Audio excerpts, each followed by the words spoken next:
3, 2, 1. Racing World is presented by Race Control Magazine.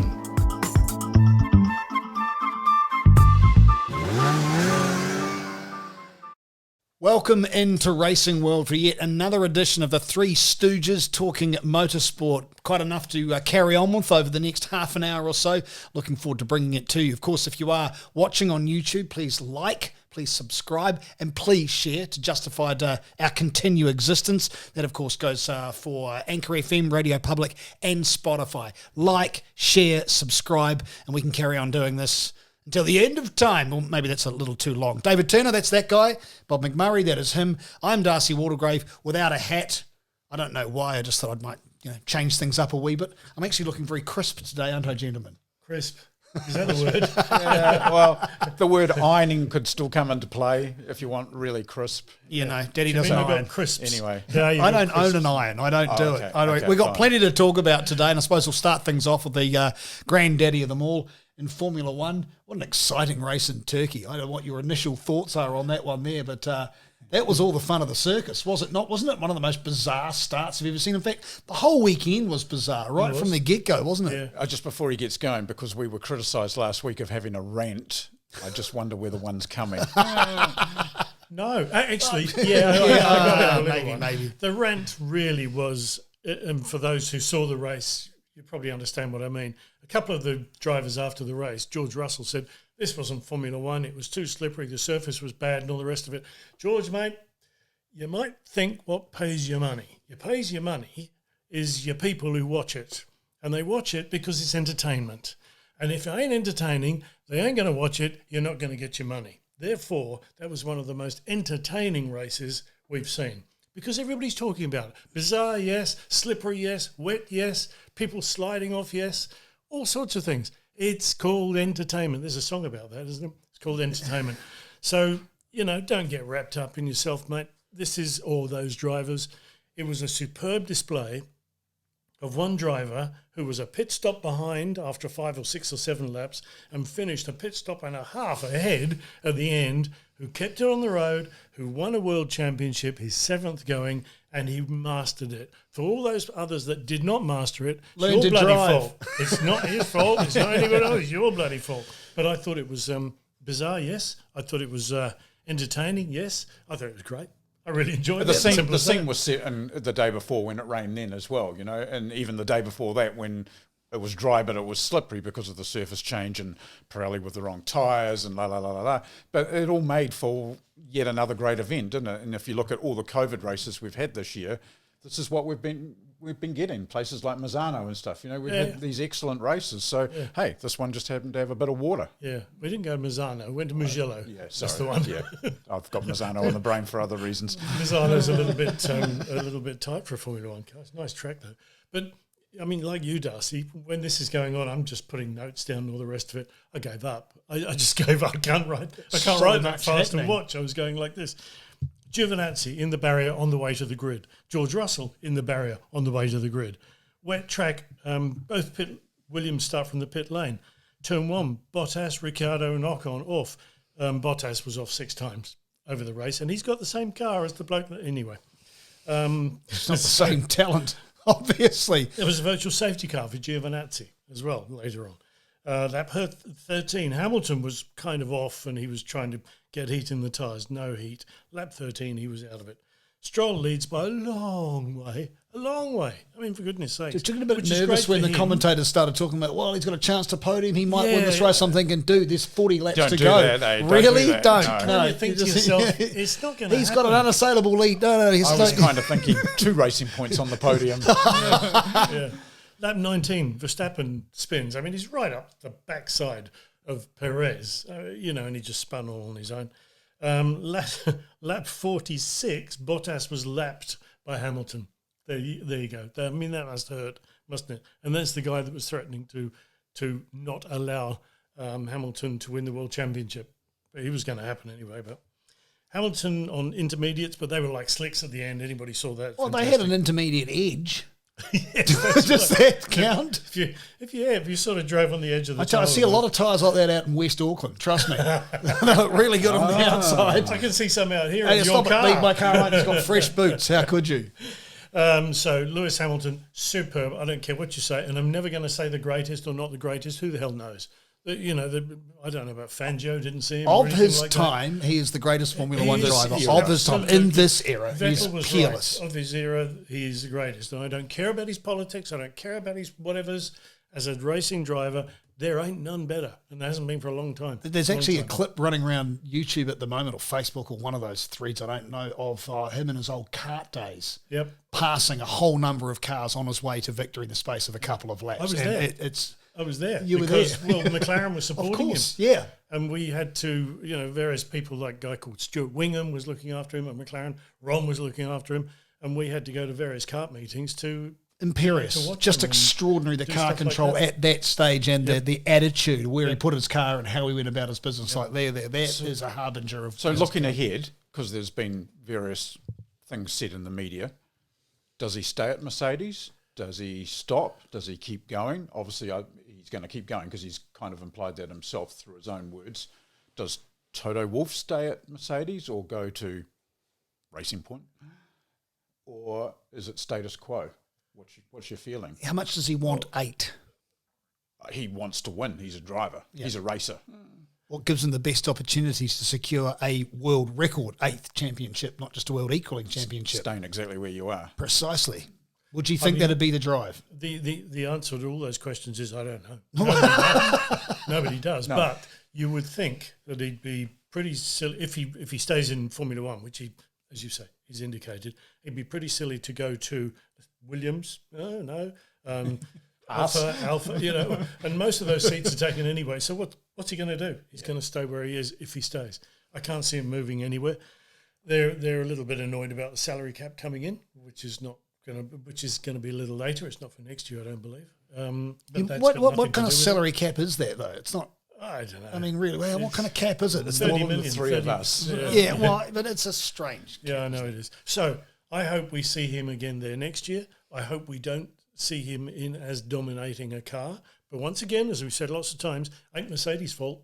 It's everybody else that can't keep up with them's fault. I mean, for goodness sakes, there's one team, the pink cars, which are a copy of last year's Mercedes. And they almost can keep up with him, but they still can't. So, there's an awful lot of cases for allowing other cars to copy parts or take on parts. But is that Formula One? No, it's not. But there's a fine line to be drawn there.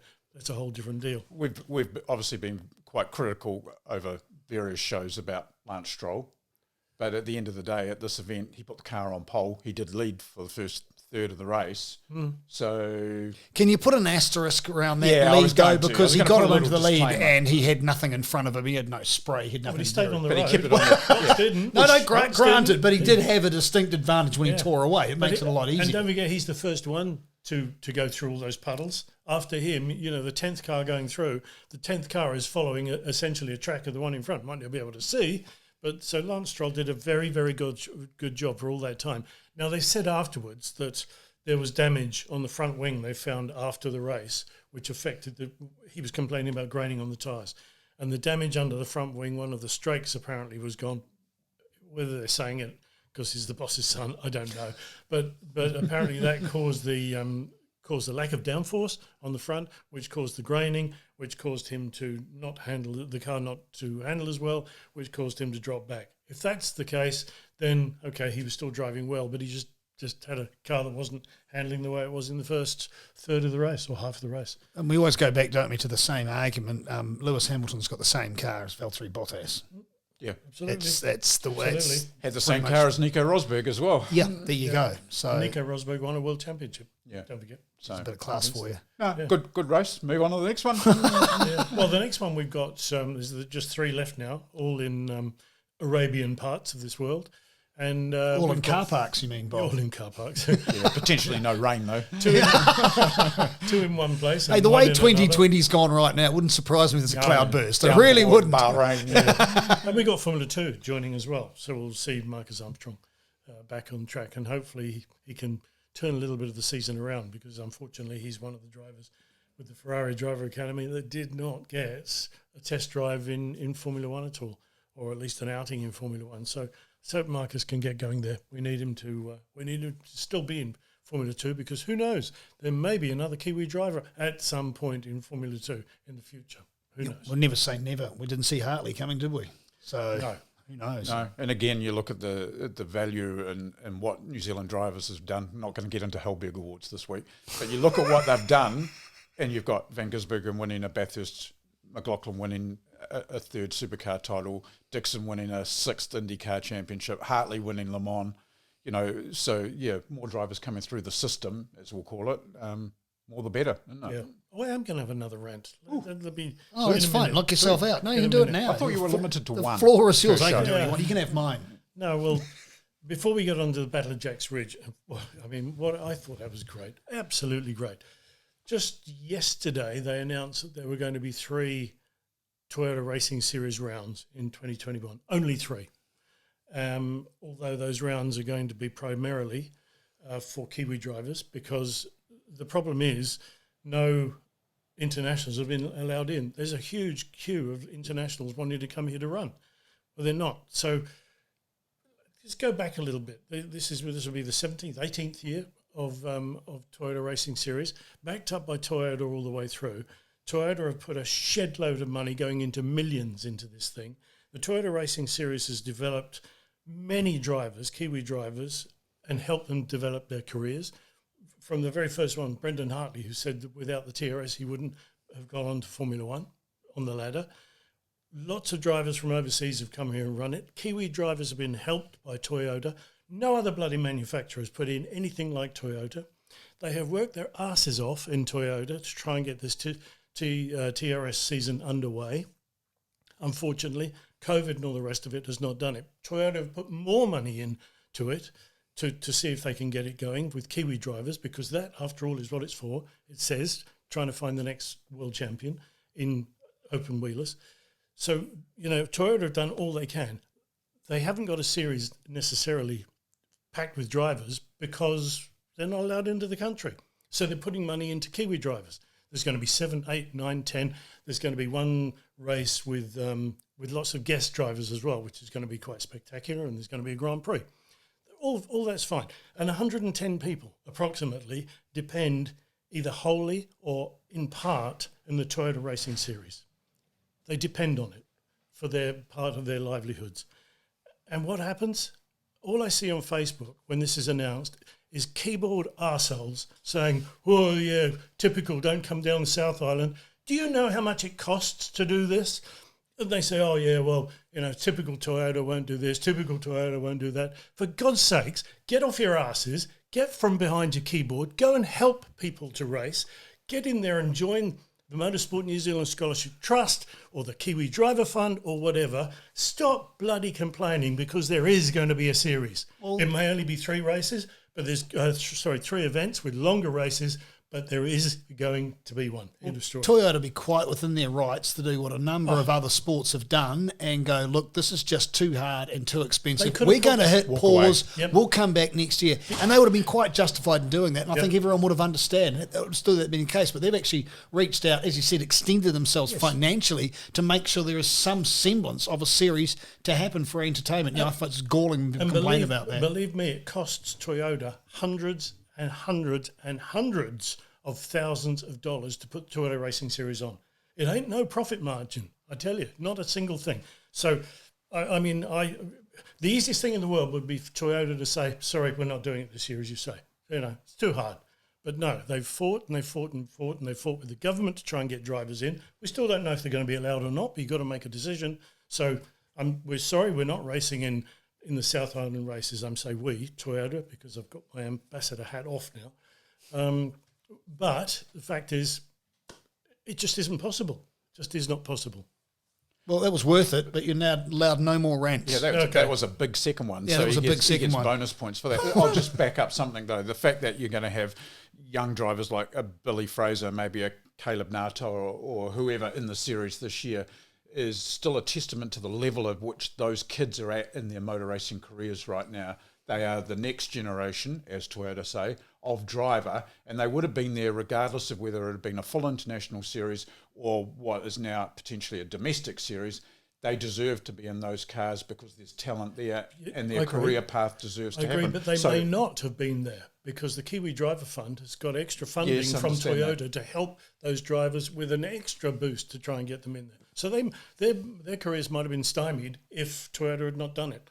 But from a fan point of view, before the knockers really knock, and then we get floods of email, which is still good. Right, everybody's own opinion. Is the fact that these drivers are still worthy of being there, and for the public who enjoy watching motor racing, you're still going to get a bloody good show. Well, the addition of the guest drivers is a wonderful thing to do. It really is. What a good idea. I've seen some names of those people who want to guest driving, and mate, if it happens, if it comes off, if Toyota can pull it off, you want to be seeing that race or that weekend. I really do, because it'll be a good one. And while we're just on the subject of top Kiwi drivers, for those who watched the show last week, and we talked about our non-Hellberg award, which I'm saving up the budget for the trophy for our Kiwi Driver of the Year. I did happen to bump into one Liam Lawson at Western Springs Speedway the other night, and he didn't know voting was underway, so he's going to vote for himself. So is that kosher? Yeah, of course it is, because we invent the rules. So, okay. Just like the Hellberg. You can do what you want. For people, it's our competition. It's a Hellberg B series. Yeah, exactly. So for people who didn't see it, I can give you a sneak hint at the moment. Shane Van Gisbergen is ahead on points. So if you want to cast your vote, you got a few more weeks before we go into secrecy and I don't know, fudge the votes or whatever. The results. Like the Hellbergs. Wow, I'm going to win Driver of the Year. I'm so pleased. We're open to bribes. But anyway, when you're liking and subscribing, you can make a comment about that as well, because that's part of the deal. Yeah, now please do like, share and subscribe. It means a lot to us that we're actually having some reach and some effect, we'd like to think anyway, on motorsport fans in Aotearoa and also globally. Now, you touched before on Jack's Ridge. Can I just stop? Oh, here we go. He's got another rant. You've already had two. No, literally, it's coming my way, I think. I've got to go and shut the front door, which blew open, and there's rain coming through. Now that he's gone, can we talk badly about him behind his back? Yeah. Do we speak ill of him? And we've just been carrying on. Oh, there we go. So you managed to shut that door. Well done. Just shut the front door because it just blew open because we've got a rainstorm and we've got wind come through and all sorts of things. Goodness me. We need the rain. This is as live, isn't it? Really? It's live. It is. Live. This is exciting stuff. Yeah. Right, to Jack's Ridge. Oh, great. Wow. I ain't having a rant about that. Well, yes, I will. Fantastic. Here we go again. Okay, can we be positive? Can I have a rant? Yeah, I'm going to have a rant. Yeah, you can have a rant. I'm going to have a rant. First thing is, because I'm not a Sky subscriber, I couldn't find anywhere to watch it, but I have seen bits of it.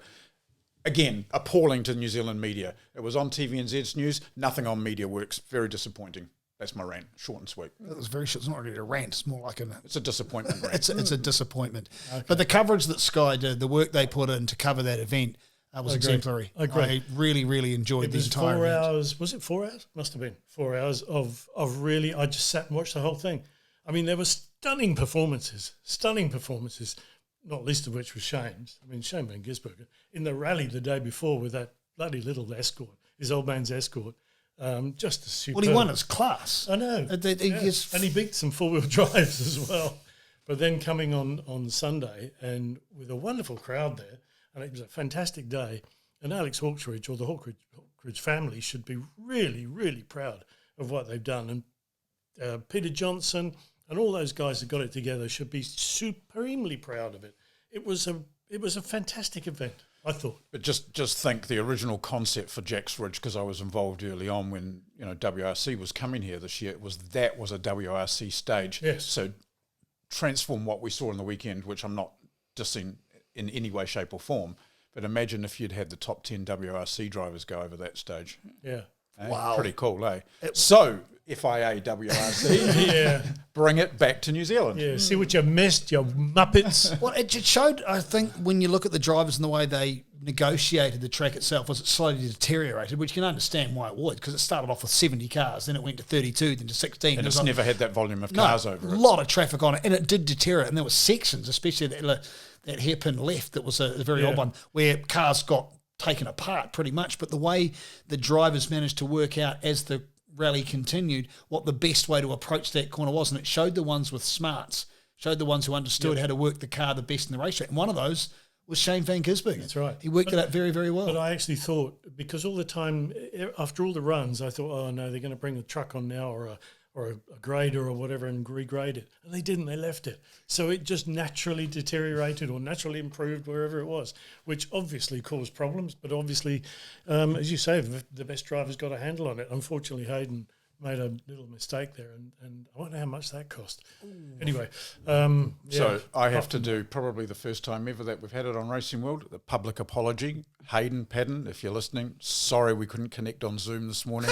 The technology beat me, and I don't like it, and I'm not happy about it. And Hayden was due to be a guest on our show today. Right now, in fact. Yeah, right now. So here's a shot of Hayden, but he ain't here. But perhaps isn't that perhaps some of his electronics in that car could have been in here? to, Yes. To this. But how amazing is that electric rally car? Eh? Wow. I know we're not electric fans necessarily, but how amazing is that electric car? The most amazing thing is Hayden has developed that and made that and built that all here. Yep. All here. And you had an interesting question. I hadn't even thought In a about shed in it. Cromwell. When I was watching Hayden drive and I was very excited, I suddenly realised that his hands stayed on the steering wheel right the way through the whole minute 20 of the ride. I'm like, he's not changing gear. Of course he's not changing gear. It's an electric car. He didn't need to. I was like, so how do you use your engine brake? And we know what rally drivers are like, the way they utilise the clutch and the gearbox and the engine braking in order to get the best out of their ride. So how big are the discs on this thing? Because the brakes will be well overworked, would they not? Obviously the torque's there and they don't need necessarily to drop down gears to get that accelerated torque because they've got it already. But the brakes must be immense on that. And I was really interested to ask Hayden, if you're watching, Hayden, can you let me know? You've got my number. About how he actually did that. But of course he could focus entirely on where he was positioning his car because his hands were stuck on the wheel the whole time. There was no distraction. And it just struck me. I was watching like that. Now that is something I wouldn't have thought of as well. Yeah. So sorry we couldn't ask that question. Maybe next time. Sorry again. For those who didn't see Jack's Ridge, it was not the electric car that he was actually That racing. he wrote off, no. He just did demonstration runs with the electric version, which I think is fantastic. I saw the interview before and he said, we've just got to adjust the battery for the length of rally. We've got to get bigger batteries and it's still in development. It's a fantastic achievement to do that. Electric rallying, electric racing, electric whatever, I'm still not into. But, everybody says it's the way of the future. Techno-savvy, big tech. And still with Hayden, tremendous round of applause for his entire crew that completely converted that car from the City of Auckland rally the day before, overnight, to turn into that AP4 spec car. What did they have to do? They turned it from an AP4 spec car and they basically tore it apart and rebuilt it from the bottom up so they had a hill sprint car. Oh, okay. Took them all night to get Traditional that done. car, not the electric car. No, this is the car. traditional one because I was talking to him last week before the rally came. He goes, "Oh, we just got to get back to the shed and get the monkey wrench out and have a crack, and we've got a few things to adjust." I was like, "What?" And he goes, "Everything." They basically stripped it and rebuilt it so it became a hill sprint car. So it became one that was going to win because he was thrashing everybody by seconds until he had a small oopsie and then straight into the bank, and he could see the look on his face. No, not this again. Of course. Actually, just going back to what you were talking before, he is very eligible for our driver award thing. Oh, another one. Well, he's got to be, isn't he, really? Because not only for the driving of it, but the engineering and all the rest of it, everything that goes with it, and the fact that he's just shunted his car. He's got $500,000 worth of bent parts behind him. He's on the back of the truck and he's acknowledging the crowd and he's speaking to the crowd afterwards and he's doing all that sort of stuff. Hayden Paddon is a very, very nice guy. Came through the academy years ago and has helped the academy many times since, the Elite Academy. And John Kennard as well has done the same, his co-driver. I'm not sure who that was with Hayden when the thing was upside down and the guy was getting out with a look of resignation on his face. Hayden Paddon, I'm a big fan of his generally. Well, and the way he makes himself available. Vote now. Yeah, vote now. In the comment section. It's you too, Liam Lawson. You can vote for Hayden. If you'd insist. You're listening to the Racing World podcast. Myself, Darcy Watergrove, that guy, David Turner, and the King Rant, Bob McMurray. Sorry. As well. If you're enjoying it on Anchor FM or Spotify or Radio Public or Shut Up or on YouTube, please like, share and subscribe. It'll give us some form of justification to carry on listening to Bob McMurray's ranting and me wiping spittle off my cheek as we go. This is the Racing World podcast. Perspective Group is a leading media production company based in Auckland, New Zealand.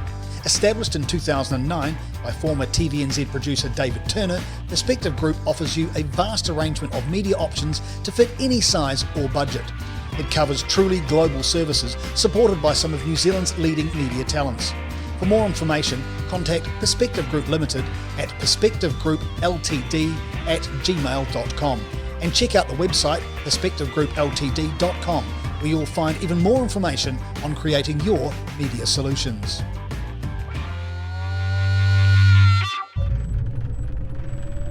You have a dream. You have all the drive in the world.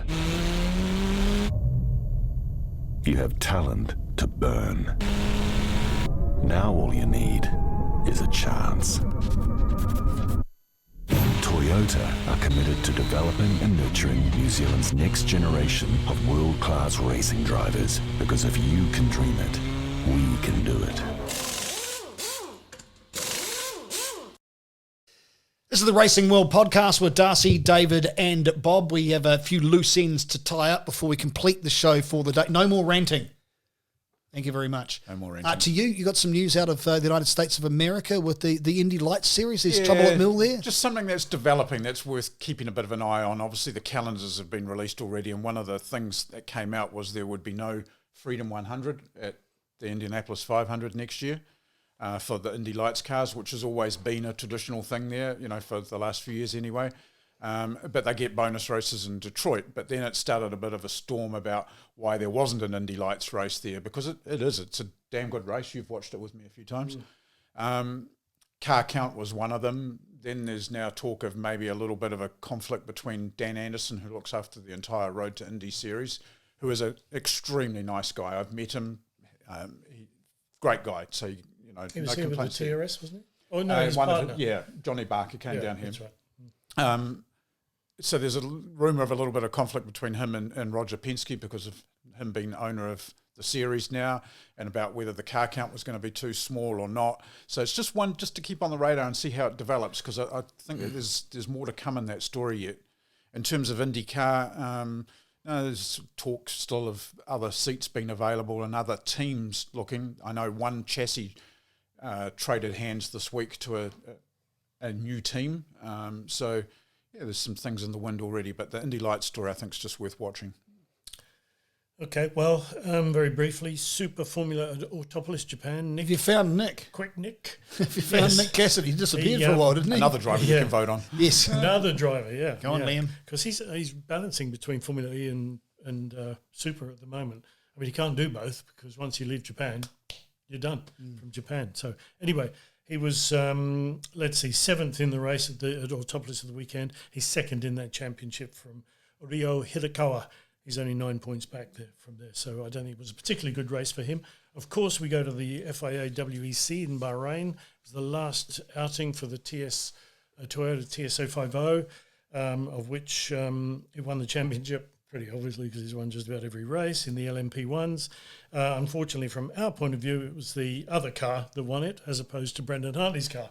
So Brendan Hartley was second in that race. The race was won by Mike Conway, Kobayashi and Lopez, but Sebastian Buemi and Kenta Nakajima with Brendan, they were second in the race and second in the championship as well. MotoGP in Valencia, that was wrapped up, the championship was wrapped up at the weekend. Joan Mir won that championship. Quartararo again failed. He fell off and it didn't do very well. Jack Miller, Morbidelli won the race. Jack Miller was second from Australia. Paul Espargaro was third. And that's all really that happened at the weekend. Next weekend is a roaring weekend. It's absolutely packed with nothing. MotoGP from Portugal is the only thing we've got next weekend. So there you go. But hopefully we'll have we'll diversify a little bit into other sports, and we'll get. What do you mean other sports? There are no other sports. Garth Hogan. Other facets within the sport, I Other think is what categories. he's trying to say. Other categories. Well, that's a different sport, isn't it, really? Well, it's all motorsport. Oh, okay. It's so all-encompassing. It has its own got an term. engine. There's sport and there's motorsport. It stands on its own, I've got right? a lot is of it technology competitive? homework to do Yeah, first. I think you might do. But it's a competitive flyer as well, plane fly. So That's a motorsport. It's all under the same motorsport. It's a different category. I feel a rant. No. We haven't got time for that, right? We really don't. Did you see any of the Moto 2? Oh, you were talking to me. Don't get him started. Yes, Don't I get him did. started. Why? It's a very exciting form of And Moto motorsport. 3. It really Moto is. 3 is even Moto better. 3, yeah, well. Okay, Do they you get know, him going. I've got him going again. Ever since we had, do you remember we had Wayne Gardner on Yep. the show, actually, when you were doing Radio Sport? And I was Back in the day, pleased to way join back when, you. We yes. had Wayne Gardner in there. Ever since then, I've been watching his son, Remy Gardner, in Moto 2. And he's pretty bloody quick. He has, he falls off now and again, but he started at the weekend way back and he got all the way up to 8th position, which in Moto 2 is a pretty rapid rise. Sounds like I've got some phone calls to make to try and get him on the show as well, I'll quickly right? get it back to four wheels. Attended the opening night at Western Springs Speedway in Auckland last weekend. Pretty average sort of track, but great night's racing. Michael Pickens, just class act. So put him in one of your drivers to vote And of for course, as well. then the next day he shot down to Jack's Ridge and had a Exactly. crack round there as well. in a Unfortunately, rally he car. couldn't do Very the classy. he couldn't do the final round because of his back or something. Hurt his back, which is unfortunate. But there you go. Anyway, that's it. Yeah, well, that's it from the Racing World podcast. Thanks very much to all of you for listening to the program. Hope you have enjoyed it. Please like, share, and subscribe across all of our platforms. On behalf of David Turner and Bob McMurray, this is Darcy Waldegrave saying have a safe week, look after yourself, and we'll catch you again next week here at Racing World. You have a dream. You have all the drive in the world. You have talent to burn. Now all you need is a chance. Toyota are committed to developing and nurturing New Zealand's next generation of world-class racing drivers, because if you can dream it, we can do it.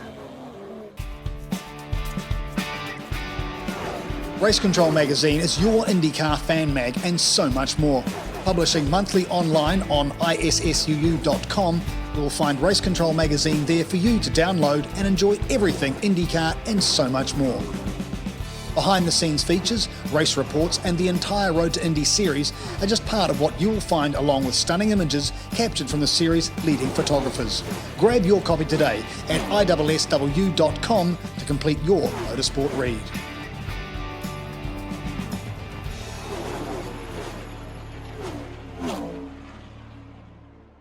Racing World is presented by Race Control Magazine.